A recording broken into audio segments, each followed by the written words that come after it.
반갑습니다. 네, 이은규 변호사입니다. 오늘 이렇게 뜻깊은 자리에서 여러분과 함께 할 수 있어 정말 기쁜데요. 먼저 이 자리를 마련해 주신 주 바르셀로나 대한민국 총영사관 관계자분들께 깊이 감사드립니다. 오늘 제가 스페인의 창업과 비즈니스 법률 환경에 대해서 이야기해 보려고 합니다. 사실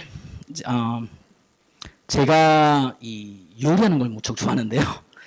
이 제 블로그를 보신 분들 중에는 제가 변호사가 아니라 요리사로 알고 계신 분들 종종 있습니다. 요리가 그렇듯이 이 창업도 비슷한 면이 많아요. 요리는 엄선된 재료와 그리고 적절한 기술 그리고 타이밍이 필수인데요. 창업도 마찬가지입니다. 창업의 경우에도 창업을 하시려면 항상 전반적으로 잘 준비된 계획이 필요하고 또 이 법적 준비 그리고 이 어떤 상황에서 중요한 그런 순간을 놓치지 않고 잡을 수 있는 그런 능력이 필수해요. 요즘 여러분들 다들 시간 있으실 때 흑백 요리사 프로그램을 좀 보셨는지 모르겠는데 넷플릭스에서 지금 방영을 하고 있고 오늘 마지막 회를 한다는 것 같은데 이제 여기 심사위원들이 하는 말이 진짜 참 의미가 있었다고 보는데요. 심사위원들이 그러더라고요. 이 다른 것보다도 이 중요한 거는 시작이다. 완벽하지 않아도 된다. 중요한 거는 시작입니다. 여러분이 이 창업을 갖다 결심하신 그 순간부터 이미 성공을 위해서 한 발짝 한 발짝 지금 앞으로 나가고 계신 겁니다. 저도 창업을 갖다 해봤고 또 저도 학생으로 유학생으로 있어봤고 또 거주하가도 있어봤기 때문에 여러분과 공통 분모가 좀 많다고 생각을 해요. 그래서 제 이야기를 잠시 하자면 저는 부모님을 따라서 13살 때 아르헨티나 이민을 했었고요. 2000년 9월에 처음 스페인에 도착을 했습니다. 석사를 하려고 이제 석사 공부 때문에 알리칸테 대학에서 이제 그때 석사를 시작했고 공부를 마쳤는데 이제 사실 한 24년이 벌써 흘렀네요. 그 시간 동안 공부도 한 다음에 이제 마드리드로 올라가서 거기서 이제 인턴십도 하고 또 인턴십도 하면서 또 이 헌법연구소에서 헌법학, 정치학, 석사도 병행을 하고 있었습니다. 그래서 그걸 다 마치고 이제 다시 아르헨티나 돌아가서 이제 좀 잘 살아보자고 아르헨티나로 가려는 찰나에 아르헨티나에서 디폴트가 발생을 하고 옛날에 들어보셨는지 모르겠지만 IMF가 터진 겁니다. 그래서 그때 폭동이 일어나서 아르헨티나를 못 들어갔습니다. 근데 그때 제일 중요한 게 딱 그때까지도 몰랐는데 제가 이 스페인에서 처음으로 이민법 수속이 이민 수속이 이렇게 힘든 건지 아무도 얘기해 주지 않았기 때문에 진짜 그때 이민 수속에 대해서 힘들다는 걸 그때 실감을 했었습니다. 그래서 말인데 이제 다른 것보다도 이 모든 분들이 여기 계신 분들이 이 스페인에 처음 오셨을 때 저하고 마찬가지라고 생각을 하고 있어요. 스페인에 오셨을 때 다들 스페인 진짜 좋은 나라야. 물가도 싸고 이 사람들 다 관대하고 친절하고 너무 좋다고 여행객도 오신 분들 다 그렇게 얘기하고 스페인에 한번 살아보고 싶다고 하시는데 그거는 여행객들 그리고 외국인의 감성이지 직접적으로 이제 스페인에서 살면서 보시는 이방인의 느낌은 완전히 다릅니다. 그 이유는 그래도 저희들은 한국인이고 한국인으로서는 이 스페인 사람들이 저희들을 외국인 엑스트랑헤로라고 하지만 사실 이 스페인은 또 다른 부류의 사람들이 있습니다. 이민자입니다. 그거는 인미그란테스. 뉴스 보시면 아시겠지만 이 아프리카나 이 남미에서 오는 친구들을 갖다 이민자라고 하고요. 그거에 대한 장벽이 굉장히 높습니다. 근데 그게 바로 이민법이 그 장벽과 연관되어 있기 때문에 좀 이런 부분들을 갖다 잘 어떻게 해소할 수 있는 그런 사항이 있으면 좋겠지만 좀 이런 부분들이 좀 많이 어려운 부분도 있어서 오늘 제가 제 얘기가 아니라 제가 직접적으로 혼자 이 설명하는 게 아니라 여러분과 여러분의 고민을 들어보면서 같이 한번 어떤 해결책이 있는지를 잘 한번 봤으면 좋겠습니다. 그리고 이게 왜 창업하고 연관돼 있고 어떤 공통 분모가 있는지도 한번 살펴보도록 하죠. 그래서 뭐 제가 시작을 하겠는데 뭐 시간상 그렇게 많지가 않으니까 뭐 최대한 짧게 한번 설명을 할 수 있도록 하겠습니다. 먼저 이 다들 하시는 게 스타트업 아닙니까? 이제 창업에 대해서 관심이 있으시다고 하는데 먼저 제가 얘기해드리고 싶은 거는 내가 창업을 할 거야. 그럼 나 여기서 거주가 비자 나오겠지. 이거 절대 아닙니다. 뭐 창업하는데 스페인에서 보통 회사 설립을 할 경우에는 뭐 내가 회사 설립할 거야. 그럼 자본이 얼마야? 3,000유로 아닙니까? 미니멈이. 그럼 그 3,000유로 미니멈 그거를 갖다 넣고 등기를 하고 해서 회사가 설립된다 하더라도 거주호가 나오지 않습니다. 그렇기 때문에 이 부분은 잘 아셔야 되고요. 그 다음에 이제 그러면 뭐 나는 지금 이 스페인에서 어떤 형태의 지금 회사를 설립을 하고 싶은지 그리고 이제 어떤 신분이 있는지 이게 가장 나는 누군지가 가장 중요해요. 그러면 여기서 트라바카도르 아우토노모 자영업자가 될 수도 있고 아니면 지금 뭐 어떤 회사에서 일을 할 수도 있고 아니면은 노동허가가 있는 학생일 수도 있어요. 에스투디안테? 근데 에스투디안테라고 이제 학생 신분으로 체류증을 가지고 계신 분들 중에 또 일을 할 수 있는 학생분들도 계시고 일을 못하는 학생분들도 계십니다. 그 이유는 한국에서 주한 스페인 대사관을 통해서 비자를 받고 오신 분들은 일을 못 하시는 거고 이 스페인에서 이 학생 체류 신청을 해서 받으신 분은 또 일을 하실 수가 있어요. 그렇기 때문에 20시간까지는. 그리고 아니면 또 워킹 홀리데이 계신 분들도 있을 거라고 생각합니다. 그럼 여기서 제일 중요한 게 신분인데 그러면 저도 지금 정확히 지금 여러분이 어떻게 계신지 모르기 때문에 한번 손을 들어보시면 여기서 스페인 국적을 가신 분들 계시나요? 한 분, 여기 발표를 하신 분이니까. 그리고 그 다음에 영주권자, 이 장기 거주가 가지고 계신 분, 한 분, 셋, 넷. 이분들은 무조건 회사를 지금 당장 설립하실 수가 있습니다. 그리고 뭐 자영업자로서 일을 하실 수가 있고요. 그리고 이 사실상 한국에 있는 뭐 회사들과 협업을 해서 직접적으로 그 회사의 대표가 될 수도 있고 그 회사의 권한대행이 될 수도 있고 여러 가지 업무들을 보실 수가 있어요. 근데 그렇지 않은 분들 중에 그럼 임시 거주 허가를 가지고 계신 분들 직접적으로 이 비영리, 영리 그렇지만 거주 허가를 가지고 계신 분들 손 들어 보실 수 있을까요? 네, 한 두세 분 계시네요. 그리고 이제 학생. 여기서 학생으로 계신 분들이 있으신가요? 손 들어보세요. 네. 그 학생분들 중에 지금 그 카드에 일을 할 수 있다는 그런 이 허가가 나온 분들이 있나요? 한 분이요. 네, 한 분이 있으시고요. 그 다음에 여기 워킹 홀리데이에 있으신 분들이 있으세요? 손 들어보시죠. 네, 워킹 홀리데이에 있으신 분들 중에 이제 사실상 가장 중요한 게 난 여기서 스페인에 좀 더 남고 싶다. 이게 좀 중요할 것 같은데 이 스페인에서 지금 워킹 홀리데이 있으시면서 연장을 하실 수는 없습니다. 워킹 홀리데이 협정문상 연장이 불가능하게 돼 있고 꼭 본국으로 돌아가셔야 되긴 하는데 그러면 어떤 방법이 있을까?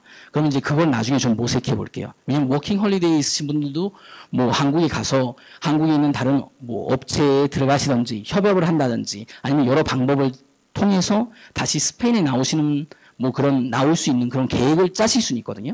근데 알아두셔야 되는 거는 나 워킹 홀리데이 여기서 연장을 할 거야. 뭐 어떤 변호사는 그러겠죠. 한번 해볼게. 그거는 워킹 홀리데이 협정 문서를 몰라서 그러는 거예요.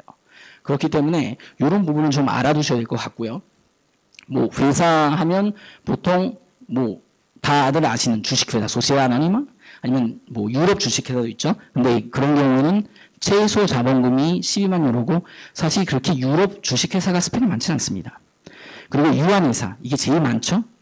뭐냐면 한국에서도 법인 설립하는 게 그렇게 수월하진 않은데 그냥 사업자 등록하고 그냥 뭐 회사처럼 이렇게 운영을 하는 경우가 많은데 직접적으로 여기는 뭐 최소 자본이 3,000유로 정도밖에 안 되니까 그 3,000유로만 뭐 은행에 입금을 하고 그거에 대한 데포시트에 대한 뭐 이 증명서를 받아서 뭐 공증인 사무소로 간다면 바로 이것도 수령이 가능하거든요. 근데 이제 가장 중요한 게 여기서도 또 한 가지 문제가 있습니다.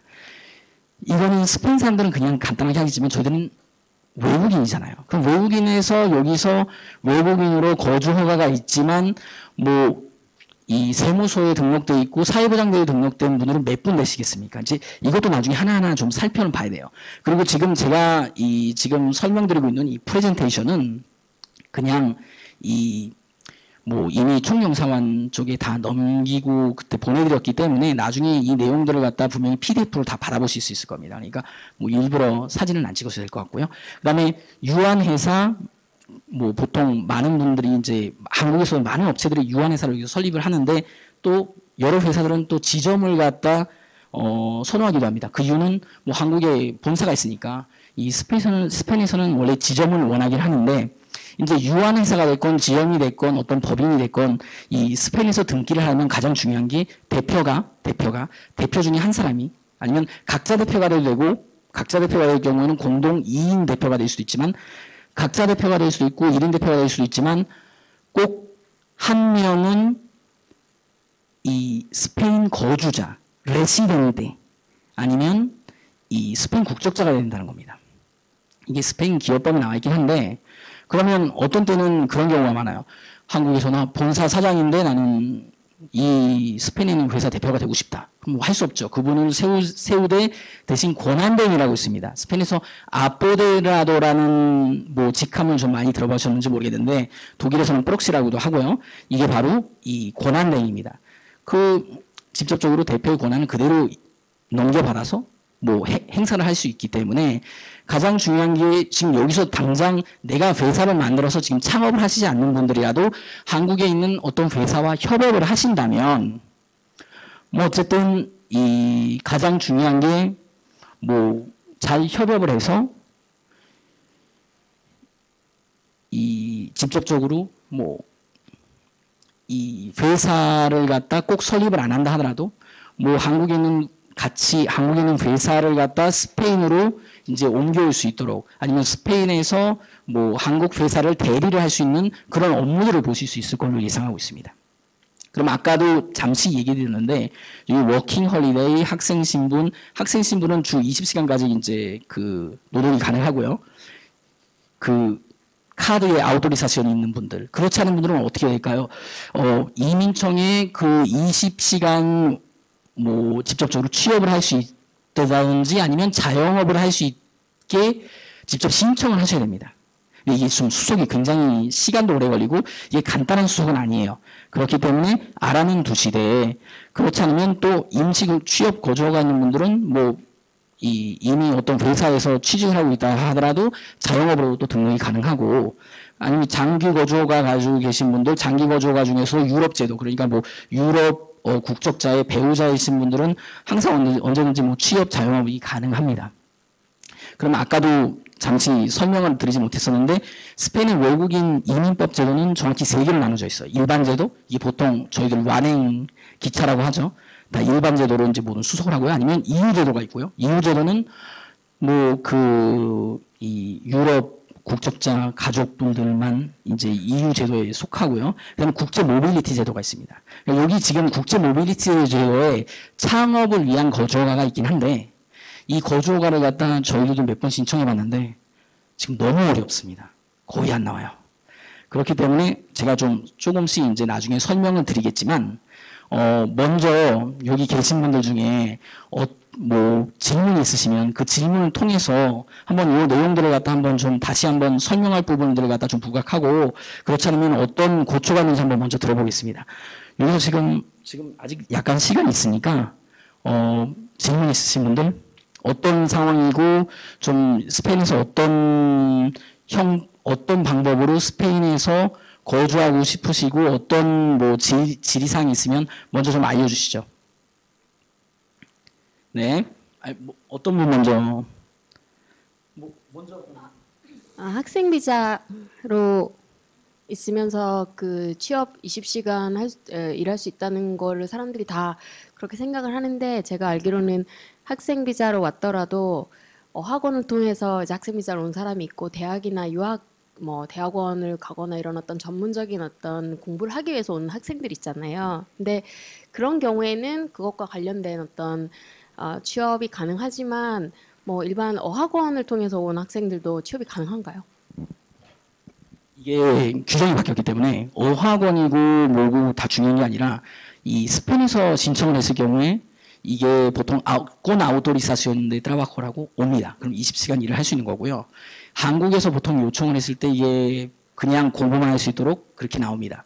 그리고 마드리드에서 이렇게 신청을 할 때 보통 요즘은 다 autorización de trabajo가 같이 나오긴 하는데 이제 또 한 가지 중요한 점은 그러면 제가 뭐 지금 이 석사를 마치고 이제 곧 인턴십을 해야 되는데 그건 어떻게 되나요 하면 그거는 인턴십은 대학이라든지 대학원을 통해서 하기 때문에 그 협정 문서들이 항상 있습니다. 인턴십 협정 문서. 그 협약을 따라서 이 최고 6개월까지는 인턴십을 할 수 있습니다. 외국인이 최고 6개월까지는 인턴십을 할 수 있습니다. 그러면 세구리아 소시알의 그 사고와 직업병 관련 그 퍼센트에 대한 세금이 뭐 월 한 40유로 정도 되는데 그거를 갖다 이제 직접적으로 회사에서 납부를 하면 대신 대학이라든지 대학원하고 어떤 기관하고 그 인턴십 협정이 있어야 됩니다. 그게 있으면 그때까지는 연장이라든지 아니면 계속 그 뭐 업무를 볼 수 있고 그거에 대한 아주다 알레 스토리오라고 약간의 무슨 그 교통비 정도 뭐 한 400유로부터 한 600유로 정도 받으실 수 있을 거라고 지금 생각을 하고 있습니다. 네. 먼저 네.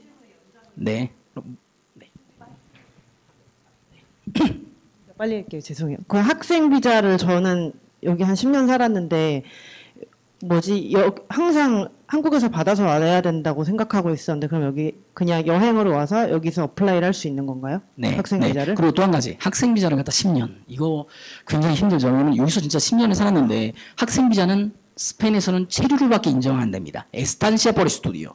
몇 번 이렇게 뭐 수속하시면서 들어보셨을 거예요. 그 에스탄시아 por estudi오는 레시덴시아. 스페인에서 거주로 하루도 인정이 안 됩니다. 네?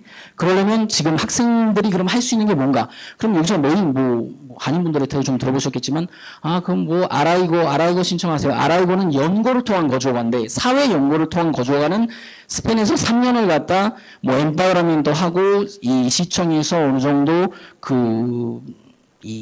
직접적으로 사회적 연고가 있다는 걸 갖다 인정하는 증명서를 받으면 이제 그 신청을 하실 수가 있습니다. 대신 항상 그 신청을 할 때도 취업을 할 수 있는 계약서가 있다든지 아니면은 꼭 자영업으로 어떤 자영업을 하실 수 있는지를 보여주셔야 되는데 그러려면 그냥 자영업을 그냥 내가 할 수 있다는 게 아니라 학생이기 때문에 회사를 하나 설립을 하시는 게 좋을 겁니다.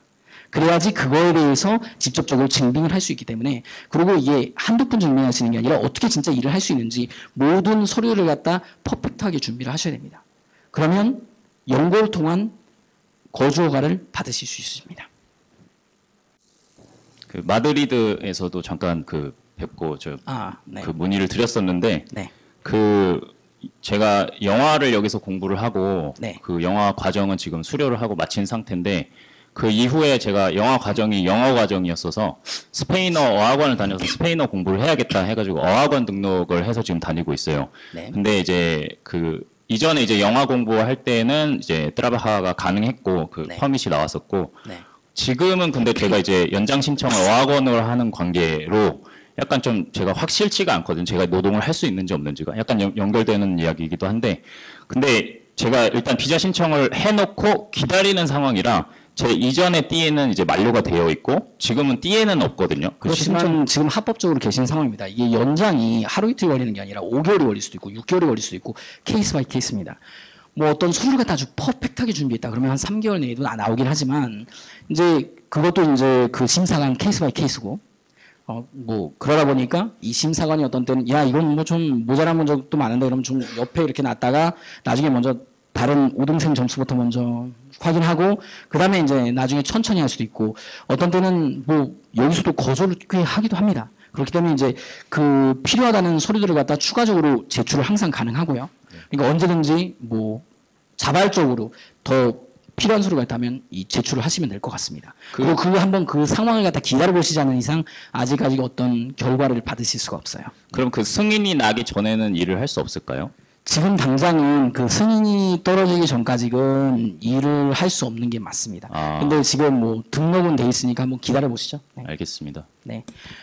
그리고 나중에 10분 정도 이제 남은 시간 있으면 제게 좀 알려주세요. 그래야지 어느 정도 좀 이거 마무리를 할 수가 있을 것 같아서요. 네. 질문 한 가지 드리고 싶은데요. 네.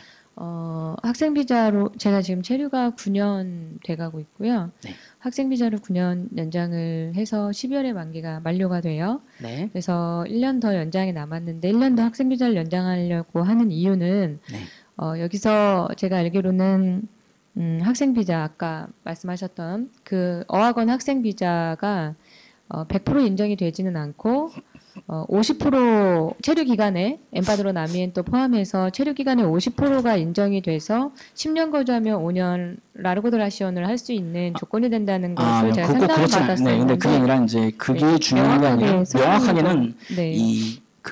명확하게는 이제 그 거주 허가를 먼저 중요한 건 받으셔야 됩니다. 거주 허가를 받으신 다음에 이게 그 5년 되는 시점을 갖다 그거는 일반적인 케이스가 아니라 그 장기 거주 허가 중에서도 장기 거주 허가 EU라는 장기 거주 허가가 따로 있습니다. 네. 일반 장기 거주 허가 아니에요. 그건 그냥 무조건 5년이고 스페인 사람들 보통 다 여기서는 90몇 프로는 그렇게 하지만 저도 EU 장기 거주 허가를 갖다 신청을 해서 다 받아봤는데 이 그 클라이언트 분들 같은 경우는 어느 정도 이제 그러면 여기서 이 생계 유지비가 좀 증빙을 해야 되는 금액이 좀 높습니다. 예, 그러니까 그 부분도 알아두셔야 되고요. 그 다음에 한 어느 정도 50% 정도는 그거를 감안을 해서 이제 그 체류 기간에 따지긴 하는데 그게 완전히 중요한 게 아니라 지금 10년은 여기서 이렇게 계셨다고 하면 먼저 거주 허가를 받으셔야지 그거라도 2년은 인정을 받고 그 다음에 나머지 부분을 갖다 이 어느 정도 이 산정을 해서 받으실 수 있는 거기 때문에 이미 10년은 뭐 네. 지금 계속 이걸 유지하실 필요는 없고 그걸 유지해봤자 큰 도움이 되진 않을 것 같아요. 왜냐하면 한 번 중간에 라르고드라시온 신청이 가능하다는 변호사 여기 스페인 변호사한테 한번 신청을 했는데 네, 노파브라블레 나왔거든요. 그래서 제가 문의드리는 것은 거주 허가라는 것이 지금 제가 지금 체류할 수 있는 학생 비자는 12월까지 가지고 있는 거잖아요. 9년 네. 연속으로. 네. 이 엠파드로나미엔토의 연속성을 가지고 그거 아니에요. 그건 네, 아니에요. 거주 허가가 있는 상황에서만 됩니다. 지금은 체류기 때문에. 네. 그거 체류를 거주 허가가 있을 때 따져서 네. 추가를 할 수는 있지만 거주 허가 없으면 이거는 이 직접적으로 그러면 변호사님께서는 지금 말씀하시는 거는 거주 허가와 지금 갖고 있는 제가 니에의 그 많은 상관이 학생 체류 기간을 갖다 네. 추가하실 수는 있어요. 근데 네네. 거주 허가는 있어야 됩니다. 지금은 여기서 체류 상황이기 때문에 에스탄시아는 하루도 거주 허가로 인정이 되지 않고 있습니다. 그러면 5년 10년이 끝난 다음에 라르고드라시온 신청이 어렵다는 말씀을 하시는 건가요? 불가능합니다. 먼저 거주 허가를 신청을 하셔야 되는데 그렇다면 아우토노모라든지 아니면 뭐 취업을 하시다든지 먼저 거주 허가를 받으셔야지 그 후에 그것도 1년 후에 네. 거주 허가가 발효된 지 1년 후부터 이제 그 수속을 하실 수가 있습니다. 근데 기존에 상담 받았을 때는 가능하다는 스페인 법에는 그렇게 돼 있어요. 네, 가능하다는 이야기를 이거를 들어서, 갖다 스페인 이 현지 그냥 인터넷에도 네. 이 스페인 노동부의 그 지침들이 있습니다. 그 지침 보시면 정확히 그렇게 나와 있습니다. 네, 그리고 또 하나 아라이고 신청 같은 경우에 네. 은행 잔고만 가지고 아라이고 신청 불가능합니다. 꼭 여기서 일을 할 수 있는 걸 보여주세요. 창업을 하신다면 회사가 있어야 되고 직원을 뽑으셔야 되고 그 직원만 뽑으시는 게 아니라 스페인에서 이제 그 아따라는 뭐 네. 아소시아시온이라든지 이런 쪽에 증명서를 발급받아야 되는데 거기서도 서류를 갖다 하나 요청하는 게 아니라 한 20개 정도 요청을 합니다. 네가 어떻게 이 프로젝트를 어떻게 진행할지 그리고 어떤 이 연간 프로피트가 있을 건지 뭐 이런 사항들을 하나하나 다 정리를 해서 제출을 해서 그게 한 달 반 정도 걸립니다. 그 아따라든지 옵다라든지 이 스페인에 있는 자영업 협회인데 그 자영업자 협회에서 그거를 승인을 받은 걸 갖다 이민청에 제출해야 하기 때문에 그냥 이민청에 서류 제출하기 전에 사전에 준비할 게 굉장히 많습니다. 근데 이번에 그 작년에 국회에서 통과된 그 3년 이상 체류 비자 허가하는 국회에 통과된 부분 있잖아요. 그 부분 국회에 지금 제가 다른 통과된 부분은 잘 모르겠고 네, 아직 시작은 안 했는데 나중에 추가적으로 뭐 네, 끝난 다음에 물어보실 수 있으면 그거는 네, 나중에 알겠습니다. 제가 근데 다시 지금 현재 설명드리도록 하겠습니다. 네. 은행 잔고 기준으로 해서 아라이고 신청이 들어가서 지금 기다리고 있는 지인이 은행 잠궈 가지고는 그게 알아이고는 지금 불가능합니다. 네, 상황은 변호사님께서는 그건 어렵다고 말씀하시는 어려운 게 아니라 불가능합니다. 네, 불가능하다. 법적으로 그게 그렇게 조치를 할 수가 없습니다. 신청은 가능하겠죠. 근데 네. 그거는 그 신청하신 분이 좀 잘못이 있는 것 같아요. 네. 알겠습니다. 감사합니다. 한 7분 정도 남았으니까요. 뭐 다른 질문 있으시면 아니면 그다음에 이제 빨리 제가 네. 제가 학생 비자로 1년 체류하고 그 이후에 인턴십을 진행했어서 네. 한 2년 정도 체류한 후에 세 번째 인턴십을 가는데 그때 학생 비자를 연장해서 체류했었는데 그게 거절이 났어요. 네. 근데 그 거절이 나온 거의 답변 받은 시기가 인턴십 끝나기 약 한 달 조금 안 되게 남은 시점에서 인턴십을 끝내고 돌아갔거든요.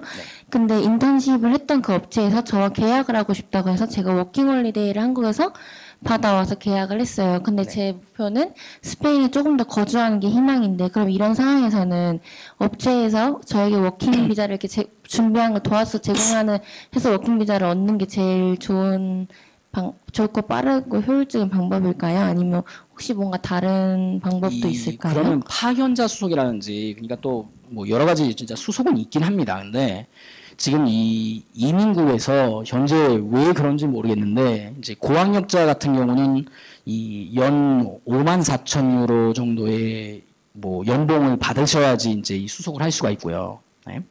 그러니까 지금 뭐 제가 약간 스킵은 하겠지만, 네. 근데 이게 이런 분들 꽤 많습니다. 그래서 고학력자로 근데 여기서 수속을 하더라도 이 보통 또 알아두셔야 되는 게 스페인에서 제일 힘든 게 이제 국세청입니다. 국세청 뭐 지금까지 이런 부분은 모르시겠지만 거의 뭐 고학력자로 6만 이상 뭐 버시는 분들은 보통 44%의 그 스페인 소득세를 납부하고 있거든요. 그래서 이제 이 고학력자 같은 경우는 좀 어려울 수 있으니까 오늘 좀 약간 스킵하겠지만 내용은 다 거기 있습니다. 그리고 국제 재택근무자가 있습니다. 이거는 뭐 디지털 노마드 잘 들어보셨겠지만 요즘 하나도 안 나옵니다. 안 줍니다. 예. 왜냐하면 한국에서 그 디지털 노마드 관련해서 연금공단에서 어떤 서류를 가져와야 되는데 그 서류를 발급을 안 해요. 발급하는 국가도 없습니다. 러시아하고 영국만 발급을 했는데 지금 그것도 전쟁 뭐 이런 여러 가지 상황 때문에 중지가 됐다고 알고 있고요. 뭐 브렉시트 때문에 또 영국은 또 그런 상황이고 뭐 이 수속은 할 수 있습니다. 대신 이거에 대해 실효성은 저 잘 모르겠고요. 진짜 요즘 힘들고 파견자 수속 이게 조금 더 이 5만 4천까지는 아니지만 한 4만 3만 6천 정도까지 이 그렇으니까 직접적으로 받으시는 거는 한 2만 월 2,500 정도 수령하실 수 있을 건가요? 근데 그런 경우에도 지금 이런 파견자 수속이 조금 도움이 되는 이유는 이 파견자 수속은 스페인에서의 있는 회사와의 이 직접적으로 계약이 아닌 한국에 있는 본사와 계약이기 때문에 이 본사가 이 사실상 사회보장제도 이 세금을 납부를 하지 않습니다. 면제 대상입니다.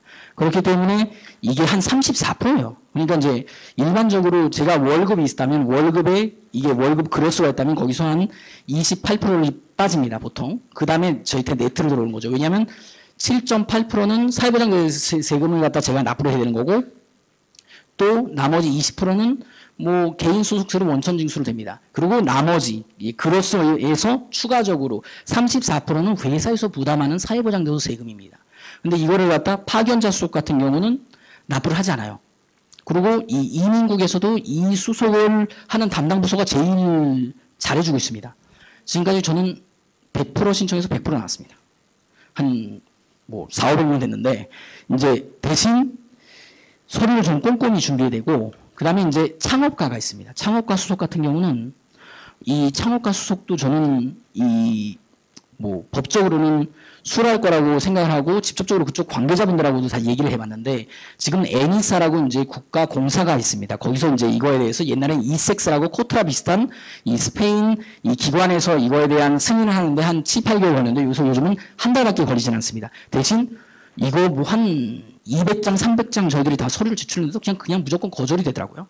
그래서 이 창업가 수속도 굉장히 어려워서 학생 신분으로 계신 분이 이 창업가 수속을 갖다 했던 이유가 뭐 관람료가 좀 더 싸니까 한번 시도해보자 해서 이제 그 시도를 해봤는데 이게 안 돼서 나중에는 직접적으로 이 학생에서 일반 거주허가로 변경하는 수속, 3년 지난 다음에 변경하는 수속을 갖다 진행을 했었습니다. 근데 이제 일반 거주허가 변경, 이 나중에 수속 한번 좀 읽어보시면 이게 제일 도움이 되겠지만, 이 아따라는 이런 기관에서 여기 이제 그 스페인에 있는 자영업 이 협의회인데, 여기서도 이제 서류를 갖다 한 10개 정도 요청을 하고, 이제 이거를 갖다 자신들이 분석을 하고, 이게 직접적으로 직접 실적이 있는지 없는지 뭐 이런 걸 갖다 다 체크를 한 다음에 이제 거주 허가를 갖다 주고 있습니다. 그래서 어쨌든 뭐 이런 자격이라든지 뭐 이런 사항들, 불법 체류에서 이제 연고를 통한 자격, 거주 허가 좀 비슷비슷하거든요. 이제 다 나오긴 나올 수 있습니다. 대신 중요한 거는 어떻게 창업을 잘 준비하셔서 이제 그 회사를 설립한다든지, 그리고 직접이 아니면 뭐 파트너로서 아니면 협업을 하셔서 어떻게 하는 거를 갖다 잘 하시면 어쨌든 큰 도움이 될 것 같고요. 그 다음에 뭐 나중에 오는 바로 다른 진짜 중요한 발표가 있을 것 같아서 이제 다른 경험담 들어보시고, 나중에 저도 잠시 남아있을 테니까 추가적으로 질의사항 있으면 제게 얘기해 주시고, 아니면은 뭐 어쨌든 또 다른 방법이라면 뭐 제 이메일도 갖다 직접적으로 이제 그 프레젠테이션이 있으니까 언제든지 뭐 연락 주시면 답변 드리도록 하겠습니다. 그리고 아까도 말씀드렸지만 성공의 첫 발걸음을 하셨지만, 성공은 최종 목표가 아니라 그냥 과정입니다. 이거는 뭐 요즘 양궁 대회에 나가시는 이 국가대표 선수들도 마찬가지일 겁니다. 항상 루틴이 있고 계속 노력을 하면 어쨌든 답을 찾으실 수 있을 것 같습니다. 오늘 진짜 참 고생 많으셨고, 또 아주 좋은 보람 있는 그런 세미나가 됐으면 좋겠습니다. 감사합니다.